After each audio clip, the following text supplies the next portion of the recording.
ইতিমধ্যে সকলেই জানেন আমাদের দেশের নির্বাচন কমিশন যে ভোটার ভেরিফিকেশন প্রক্রিয়া চালু করেছে, অলরেডি বিহারে চলছে, আপনারা অনেকেই জানেন, শেষ হতে যায় প্রায়।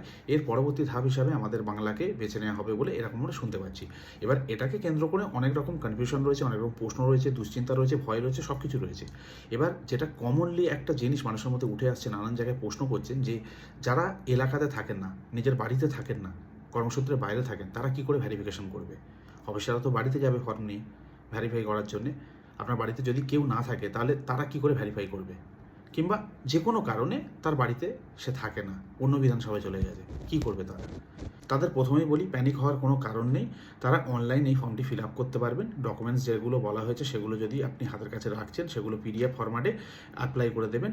এই যে স্ক্রিনশটটা দিচ্ছি, এটা আপাতত বিহারে দেখাচ্ছে, যেহেতু বিহারে চালু হয়েছে। এরপর এই জায়গায় ওয়েস্ট বেঙ্গল বা অন্যান্য স্টেটের নাম দেখাবে। তো এখানে ক্লিক করে আপনারা ফর্ম ফিল আপ করতে পারেন, আর যেগুলো ডকুমেন্টস থাকবে সেগুলো এখানে আপনারা সাবমিট করতে পারেন।